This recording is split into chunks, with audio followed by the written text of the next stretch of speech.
Vinod, Srila Bhaktivinoda.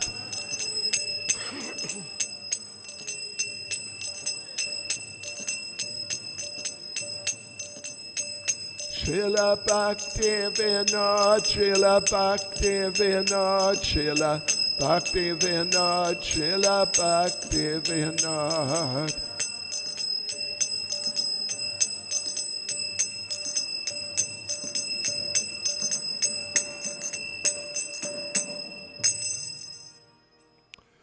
Janvishtvad Paramahans Parivrajacharya Studies His Divine Grace A.C. Bhaktivedanta Swami Srila Prabhupada Ki ISKCON's founder Acharya Srila Prabhupada Ki Shri Radha Radhanath Ki Shri Giri Govardhan Ki Shri Caitanya Mahaprabhu Ki Srila Bhaktivinoda Thakur Ki Srila Bhaktivinoda Thakur Ki Srila Bhaktivinoda Thakur Ki Gaur Premanande. All glories to their Samo devotees. All glories to their Samo devotees. All glories to their Samo devotees. All glories to Sri Guru and Sri Gauranga. All glories to Srila Prabhupada. Om Namo Bhagavate Vasudevaya.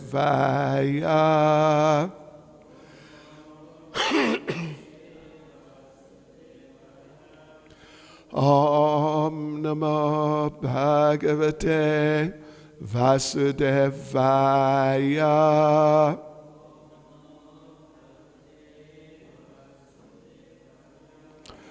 Om Namo Bhagavate Vasudevaya.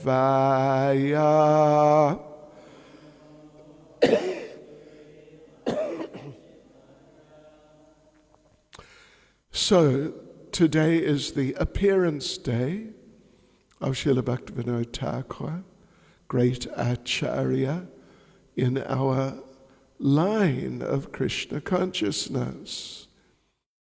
He was the father and first spiritual master, you can say, of Srila Bhaktisiddhanta Saraswati. He was the Siksha Guru of Gaur-Kishore Das Babaji Maharaj, who was the initiating Guru of Srila Bhaktisiddhanta, who of course is our Srila Prabhupada's spiritual master. So he's a very great personality, very influential in our line, and just a great devotee of the Lord who worked very hard and did a lot to establish the Krishna consciousness movement. And even he was the pioneer for spreading Krishna consciousness outside of India. In the English language particularly. So he's very, very special personality, Srila Bhaktivinoda Thakur. He appeared on this day in 1838. So, getting on for 200 years ago, more or less, what would it be? 184 years ago? Something like that. What'd you say? A quick calculation. Anyway, 1838. He appeared, just 16 years short of 200 years. And he was born in a not so much devotee family, and particularly, actually, he was brought up in the family of some relatives who were not Krishna conscious persons. They were Hindu people and to some degree pious, even not so pious. They were not vegetarian, at least some of them. So, he was brought up under difficult circumstances. The family was financially embarrassed, and it was a difficult life. In his childhood, at the age of 12, he was married to a 5-year-old girl. Of course, we might think that this is something very strange, but actually it was quite normal in those days. And eventually, of course, they became a married couple, really, when they became more mature. And they remained as a married couple, but then that particular wife passed away. And Srila Bhaktivinoda Thakur remarried a lady named Bhagavati Devi, who was very much a devotee. So anyway, in his young days as a student, as a schoolboy, as a student, he became very interested in Krishna consciousness, being brought up in Bengal, Orissa, like northern Orissa, and particularly Bengal, but also northern Orissa, very influenced by Gaudiya Vaishnavism. Because Lord Nityananda had spread the Namahata movement all over Bengal, including current-day Bangladesh, but also into northern Orissa. So Srila Bhaktivinoda Thakur, as a child, he was known as Kedarnath Dat. Kedarnath is Lord Shiva. Kedarnath Dat. Dat is a, what do they call, Kayasta family, sort of Vaishya family, like same sort of family, I mean, in that sense, as Srila Prabhupada. And he became interested in Krishna consciousness, in Lord Caitanya, and Krishna consciousness according to Lord Caitanya, but couldn't find, so he would look around to try to find Gaudiya Vaishnava literatures, particularly Caitanya Charitamrita, but he could not locate any. Eventually, in 1868, means he was then 30, he found a copy of Caitanya Charitamrita. And so he acquired that copy of Caitanya Charitamrita, and he read it and studied it and just absorbed himself in that.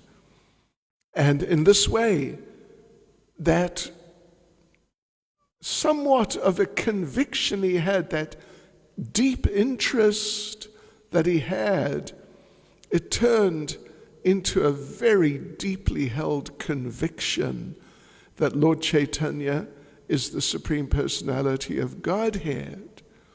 And the process for this age is the process of chanting the Hare Krishna Mahamantra as given by Lord Chaitanya.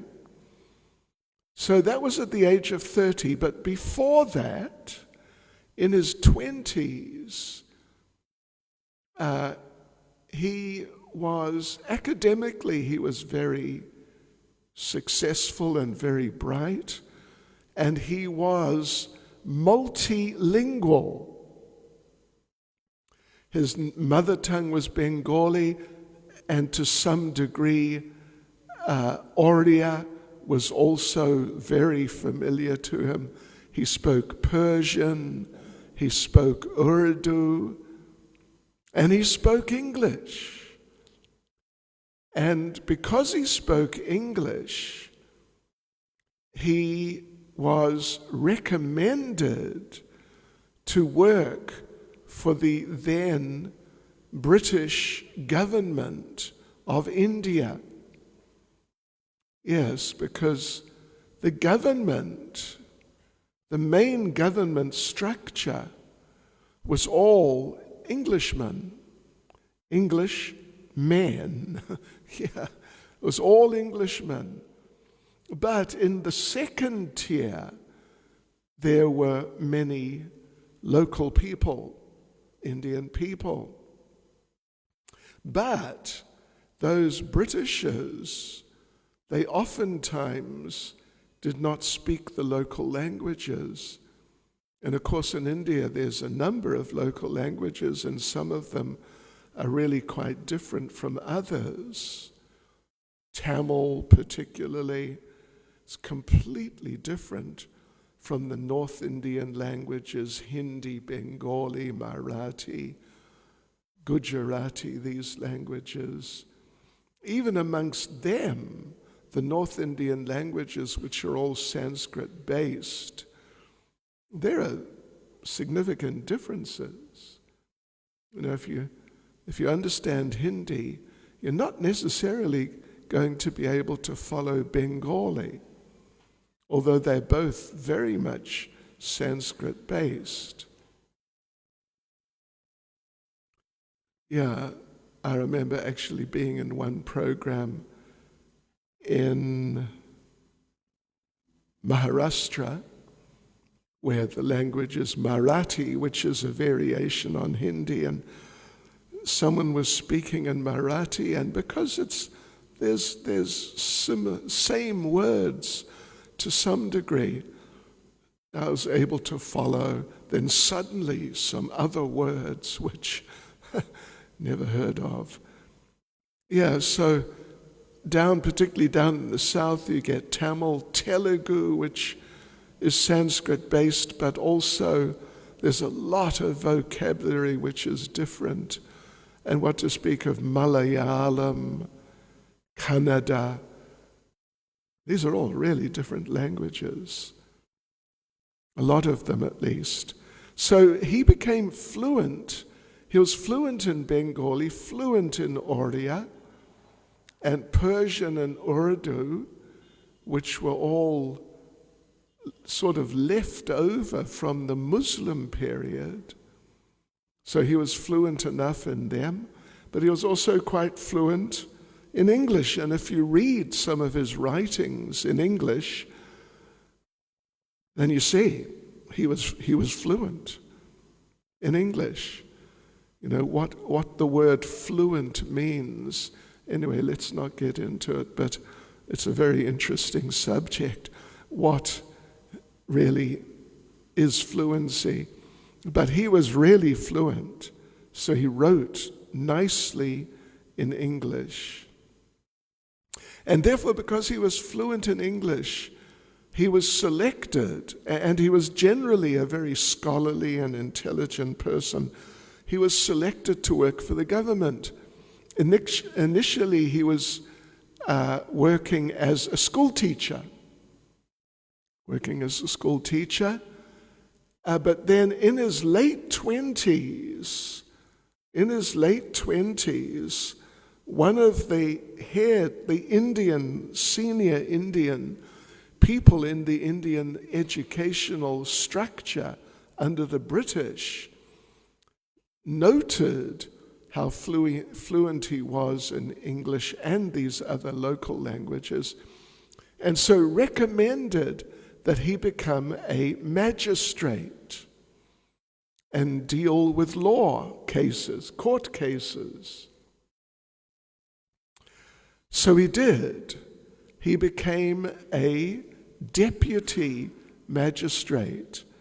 That was, from what we're told, that was the highest position that a local Indian could be elevated to in the government structure. Deputy magistrate, not the full magistrate, that was for the Britishers only. But deputy magistrate was very high, and it was more or less on the level, effectively, it was definitely on the level of being a governor, like a regional or even state, but at least a regional within a state or province, a regional governor. So he became a deputy magistrate without any background in law. He had not been a lawyer. Normally these people have to be lawyers, but he was not a lawyer. He was a school teacher, but he was made deputy magistrate, and he was very successful. In 1871, he was posted to Jagannath Puri as deputy magistrate.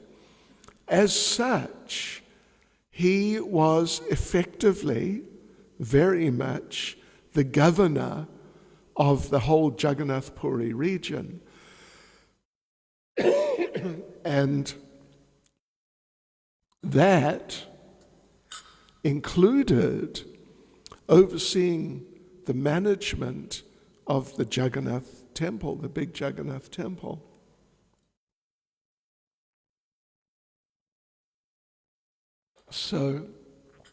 But he is also judging cases as the magistrate. So, Srila Prabhupada explained to us the schedule, more or less, that he would follow, a daily program he would follow. Listen to this. He would get up, devotees, at 10 o'clock at night, not 10 o'clock in the morning, as some of us used to do. But 10 o'clock at night he'd get up and write until 4. At 4 he would take rest and get up at 4:30. Then he would get up, he'd wash his hands and face and chant japa. At 7, he would write letters. At 7:30, he would read. At 8:30 or so, he would receive guests or just continue reading. Then around 9, plus or minus 9:15, he'd take a little rest again till 9:30. Around 9:30, he'd take his morning bath and then his breakfast. His breakfast was half a liter of milk, 2 chapatis, and some fruit. This is what we're told. Interesting breakfast. At like some 9:30, 9:40, that sort of time. Just before 10, he would go to the court in a carriage. He would wear coat and pants to court with double-sized tulsi neck beads and tilak. He was very strong in his decisions, and he would decide immediately. And Srila Prabhupada said, he did not allow any humbug in his court. Do you understand what is humbug? Well, there's a sweet called, old British sweet called humbug, but in this context, no back talk, no arguing. You just accept or else you're in big trouble. Shri Shri Radha Radhanath Shri Giri Govardhan Shri Caitanya Mahaprabhu Ki Jai.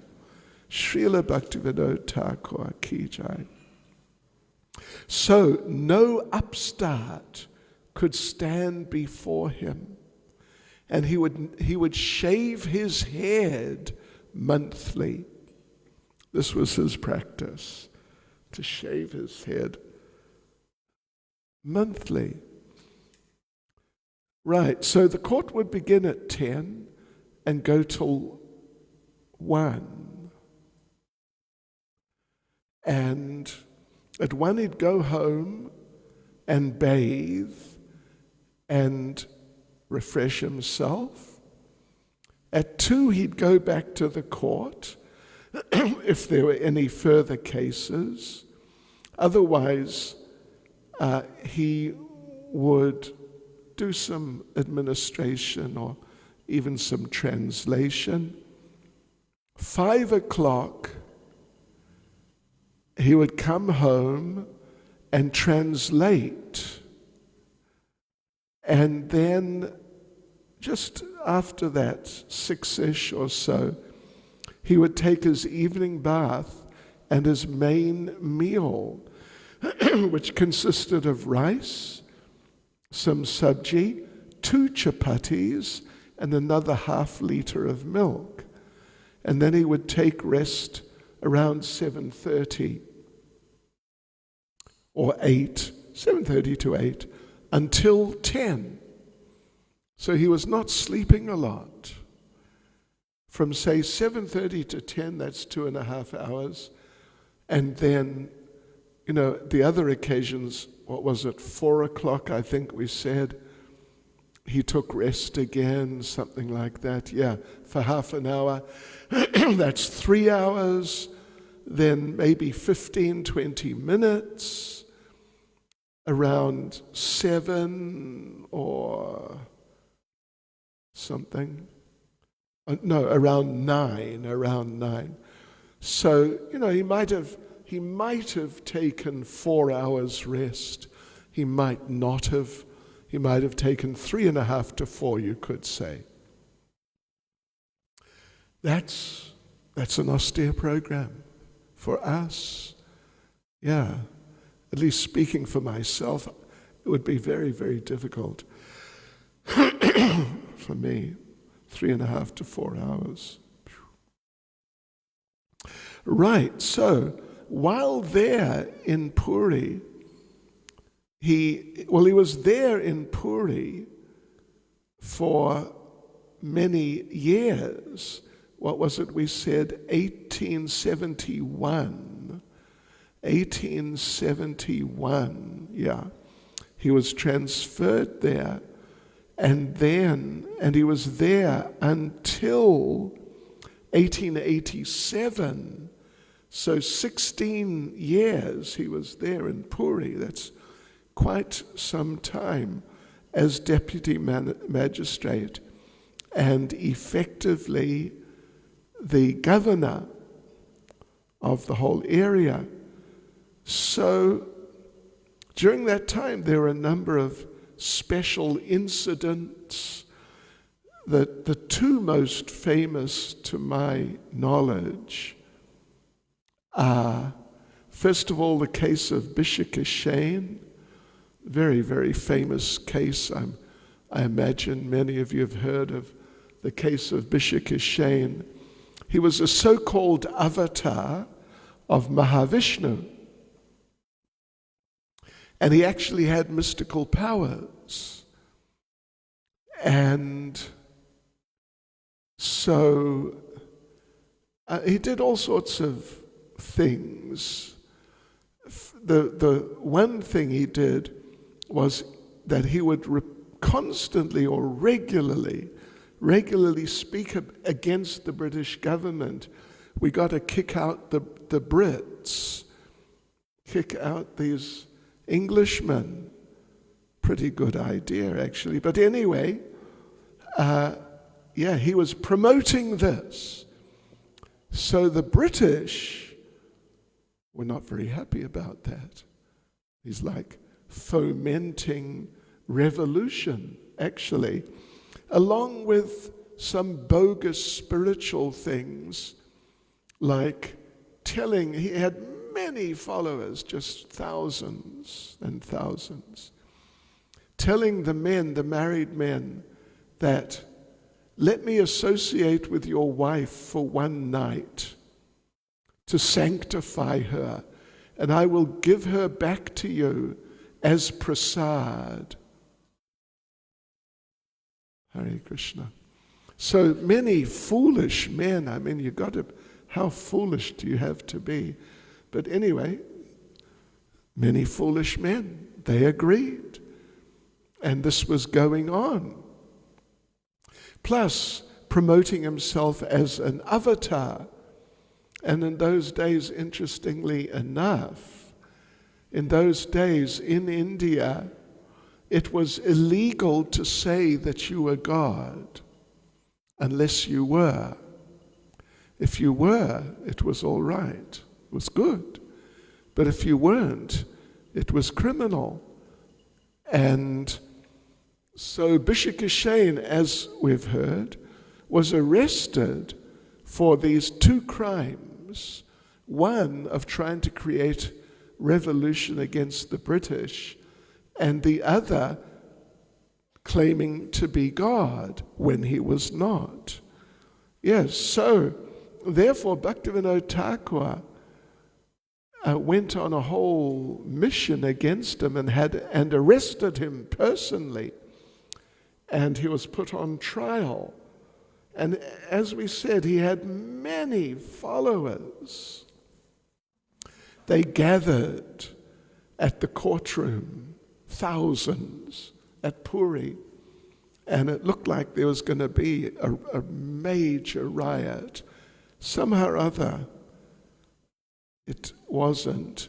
The court case went on for 21 days. And during that time, Bhishakashain did not eat or drink even a drop of water. But he remained. He didn't show any weakness, and he gave, this is Bhaktivinoda Thakur himself speaking, he didn't show any weakness, and he gave unfailing cures to many sick people. And he told Bhaktivinoda Thakur, if you don't release me, you and your whole family are going to become sick and die.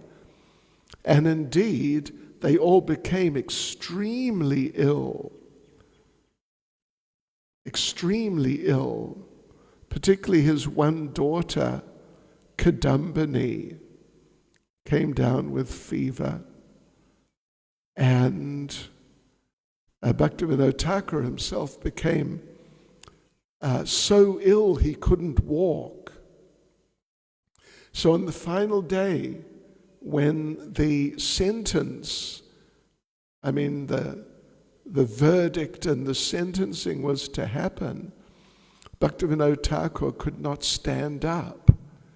But still he gave the verdict. The man was guilty on both counts, and he was sentenced to some sort of jail term.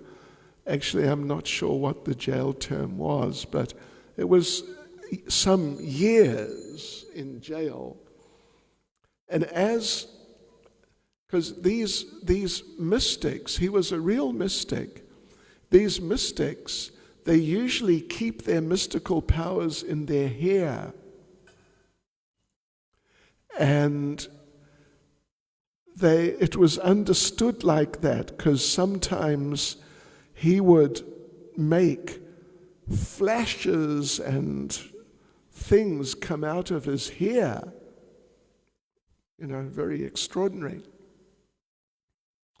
So, as he was being taken out to be imprisoned, that one young British official, I forget his name, but a young British official jumped on Bhishakashain from the back and crashed him down to the ground and with a big pair of heavy-duty scissors, he hacked off a whole lot of Bishikishane's hair. And Bishikishane lost his mystical powers. And after, if I remember correctly, after about a year and a half in jail, he died in the jail. And the other famous incident or famous thing that was going on at the time, which Bhaktivinoda Thakur acted, well, there were a couple of others actually. One was he regulated the temple schedule of the Jagannath temple, which is still, they say, still running according to the schedule he gave, they say, of the number of offerings, what times are the offerings, these types of things. But another famous thing was, as governor, he was checking all the government functions. And the local king of Puri was still, although it was only in a semi-official, he had some power. Although he was under the British, but he still had some power. And Bhaktivinoda Thakur, in his research, he understood that the king had been taking loans from the temple and not repaying them. What they call a loan on a no-return basis. He had been borrowing money, lakhs of rupees, which, when we're talking about 150 years ago, so it was real money. It was millions, you'd say millions of dollars.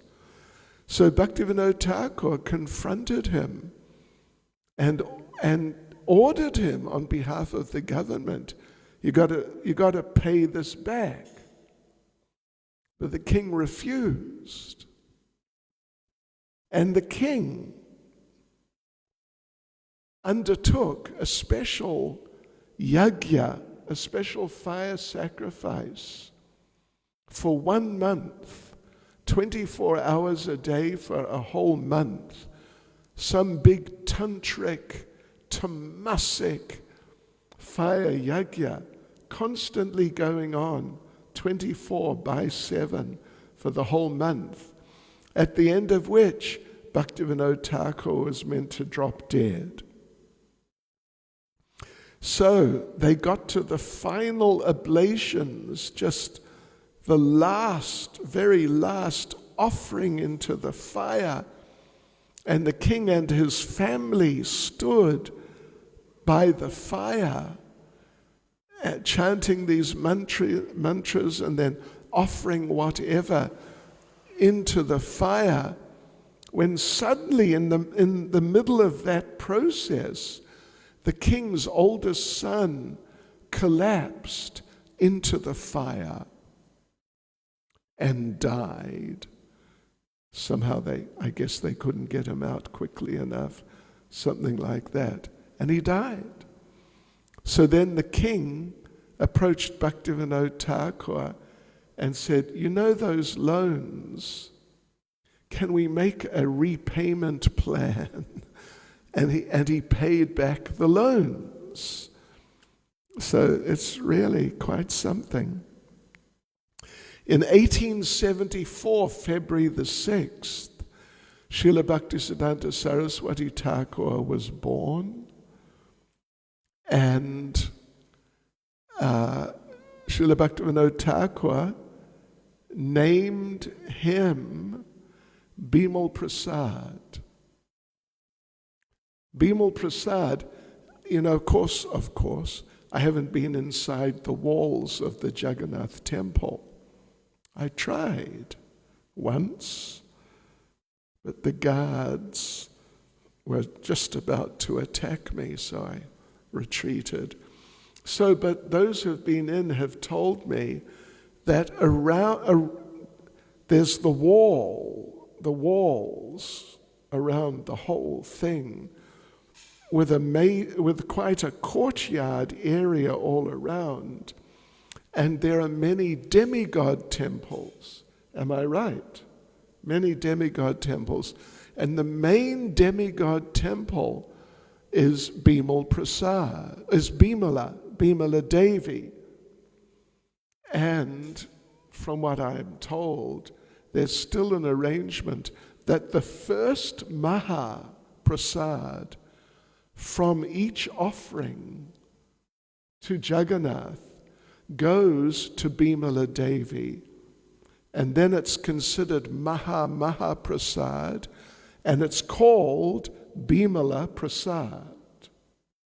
This is what I've been told. So, and that prasad, because it's Maha Prasad from Jagannath, is said to be really, really powerful, merciful prasad. So therefore, Bhaktivinoda Thakur named Srila Bhaktisiddhanta Bimala Prasad. On November 15th, 1887, well, just leading up to that, for a few years, Bhaktivinoda Thakur had been applying for transfer to Krishnanagar, which is within the Navadvip Mandala. It's within the mandala, the whole Navadvip area, just sort of on the edge. So he'd been applying, but he was performing such valuable service in Orissa, they wouldn't let him go. So eventually he said, either you let me go or I'm just resigning, and that's it, that's the end. So therefore they let him, they transferred him to Krishnanagar, November 15th, 1887. And so then he would regularly go and visit the sacred places of Lord Chaitanya's pastimes. So in 1888, he bought Surabi Kunj. If you're familiar with the Mayapur Navadvip area, you'd know Surabi Kunj. It's near Bhaktivinoda Thakur's house, on the banks of the Jalangi in Godrum Dweep. And now the local, well, it is a Gaudiya Math devotee, has built a big temple there, nice temple. Yeah, it used to just be open ground. Surabi Kunj.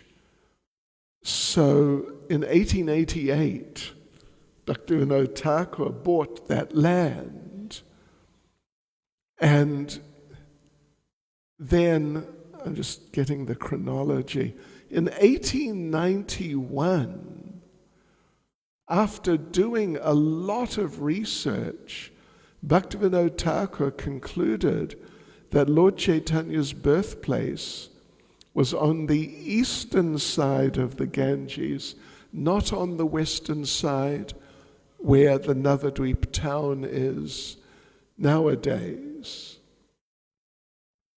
And, you know, I've never been in there, but I've walked past the place on the western side. There is a birthplace there with a neem tree, and they say it's a birthplace and a temple. But Bhaktivinoda Thakur concluded from his research it was not the birthplace. The birthplace was on the eastern side. So he did research and he figured out approximately where he felt it would be. And so one day in 1891, he took Jagannath Das Babaji with him to that place. And there was a little, not a hill, definitely not a hill, but just a little sort of rise in the ground, just very slightly above the surrounding ground, which was covered in tulsi. And Bhaktivinoda Thakur thought this should be the place, really must be the place. So he took Jagannath Das Babaji there. And Jagannath Das Babaji was carried in a basket by his assistant Krishna Das. And when they came near that little hillock, little rise of land covered in tulsi, Jagannath Das Babaji, who couldn't even stand up, what to speak of walk, he leapt out of the basket and just started dancing in ecstasy. They say, jumping 12 feet into the air. That's quite a jump for anyone, really. So, in this way, that Jagannath Das Babaji confirmed this is definitely the birthplace. So, Bhaktivinoda Thakur went on a collection drive to build a temple there. And he went to Calcutta, he went all over that, like Eastern India, you could say. And he was asking everyone, please give 1 rupee. And some business people would say, sure, 1 rupee, I'll give you 100 rupees, or something like that. But he wouldn't accept more than 1 rupee from anyone. And we're told that he said to some people who are pushing him to accept more money, we're told that he told them, I do not need your pride in being a big donor. I don't need your pride. You just give 1 rupee.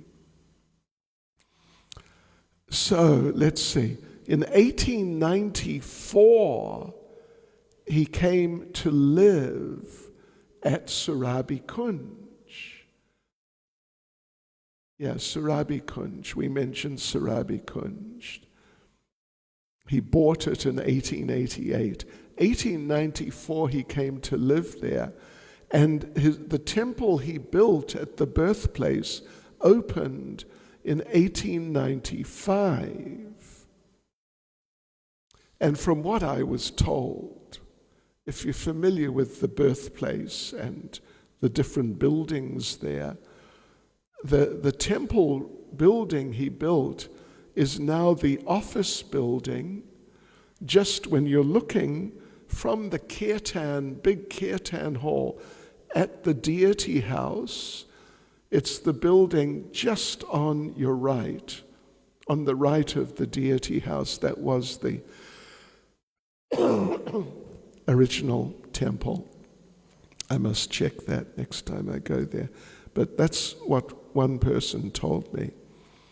So then in 1896, he sent a book in English, Lord Caitanya, His Life and Precepts, he sent it to different universities in the Western world, in Europe, in America and Canada, and maybe one in Australia, possibly.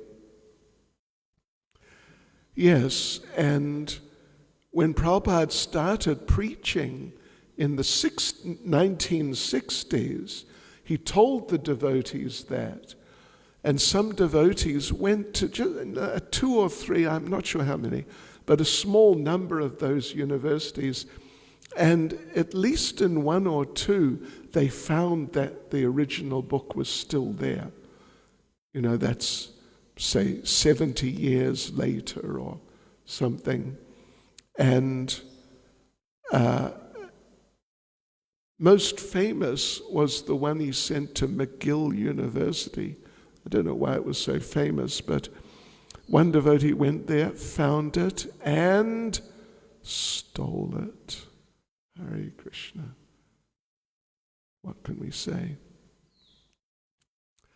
Yes, so at that time, he composed the famous verse for Haridas Thakur.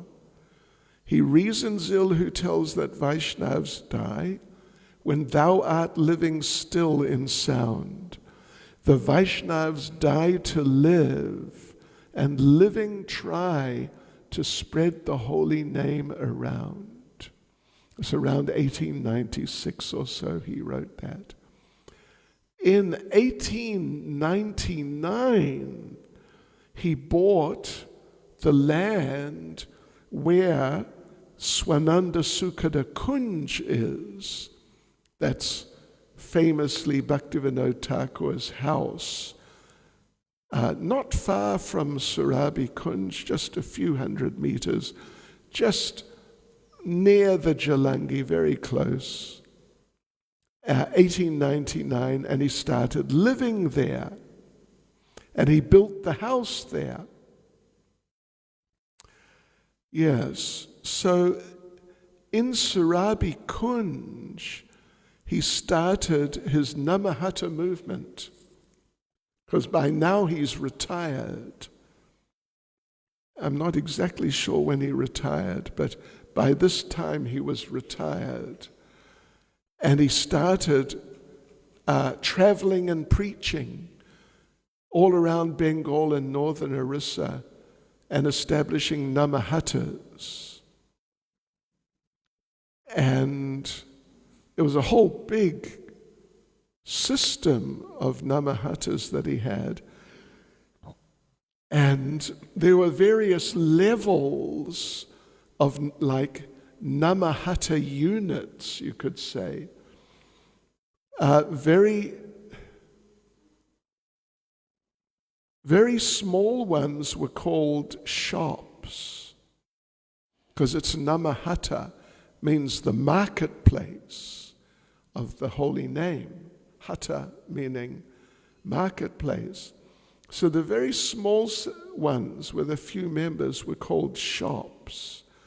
Then the bigger ones were called bazaars.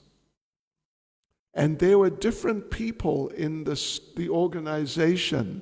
There were traveling salesmen who'd be moving around distributing the holy names, sales agents who would bring interested people to the shops or the bazaars.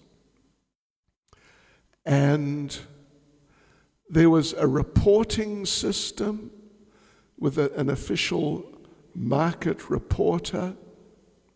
There were Namahata leaders who'd make Namahata policy decisions. And the laborers, watchmen, bookkeepers, and Bhaktivinoda Thakur, he took in the Namahata organizational structure, he took the role of the cleaner. The cleaner. And of course, traditionally in India, and I guess pretty much anywhere, the lowest rung of the social structure is the cleaners.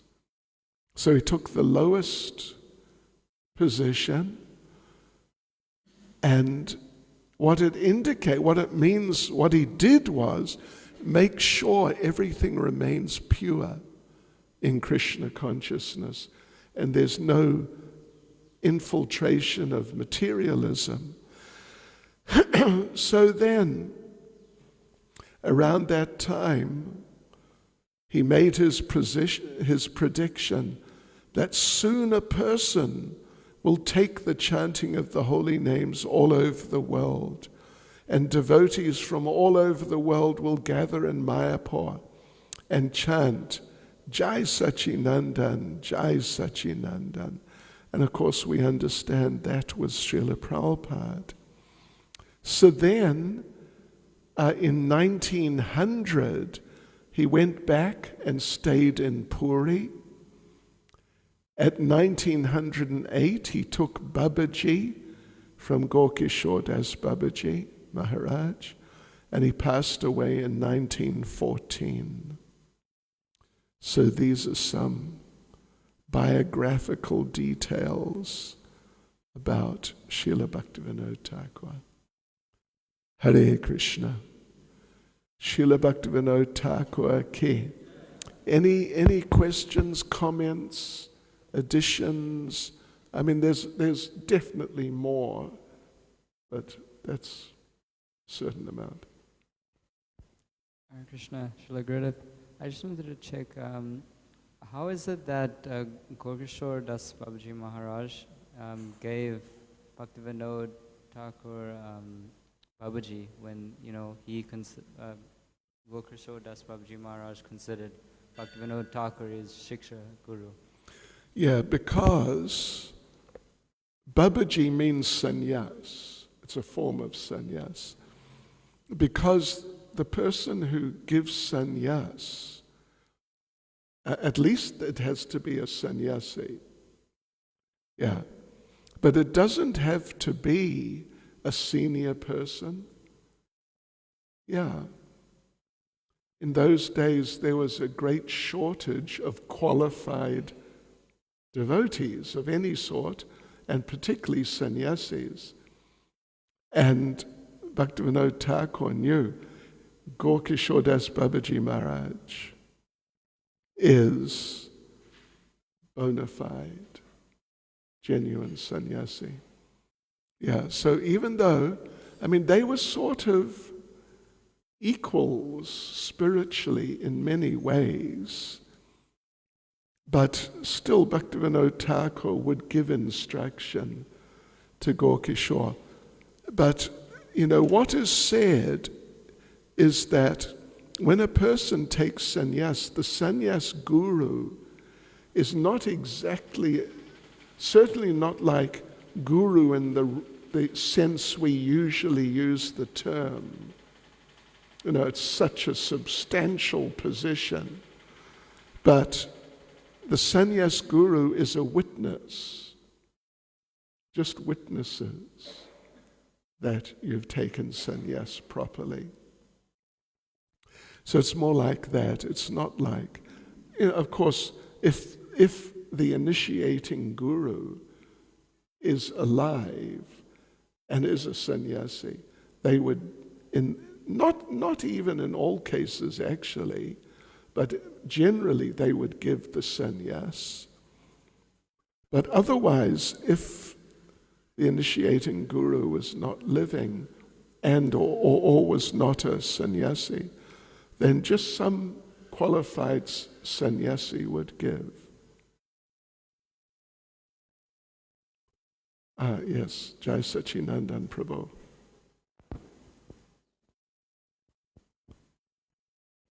Thank you, Maharaj. We've seen the life also of Bhaktisiddhanta. It was very revolutionary that he took sannyas in front of a picture. Is there any precedent to that? Or? Any what? Precedent. The thing is that according to his estimation, there was no qualified sannyasi at that time. And seeing the sannyas guru is sort of just a witness. He had Srila Gorkishore Das Babaji witness in the form of his picture, because it's accepted he's present in his picture. He had a picture there. Yeah. So, but we shouldn't do that, and we don't do that. And if you're considering taking sannyas sometime, don't do it that way. Yes, can we? Yeah.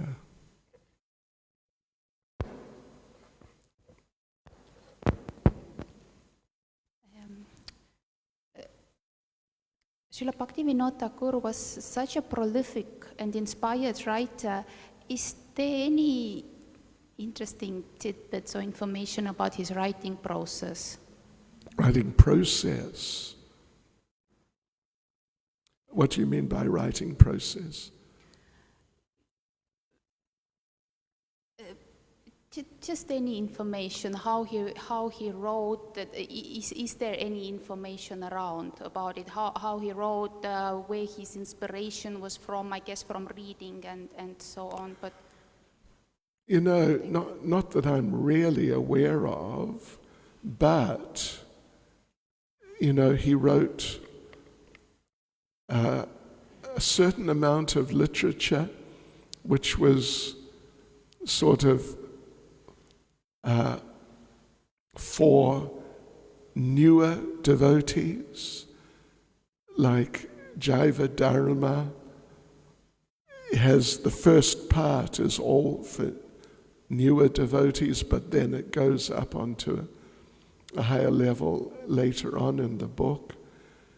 And now he wrote a number of philosophical books,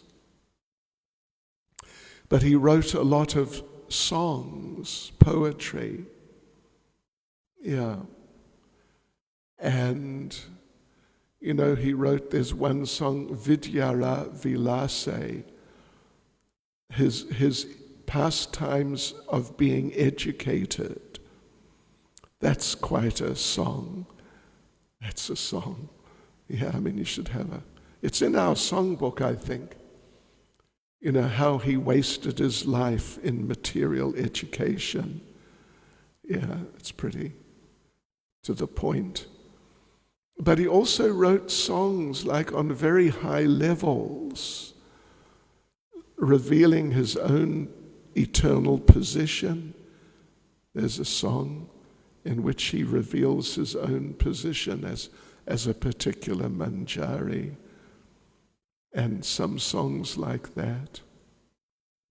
You know, he wrote Harinam Chintamani, which is a real exposition on the chanting of the holy names, but via the meeting of Lord Caitanya and Haridas Thakur, a meeting of Lord Caitanya and Haridas Thakur.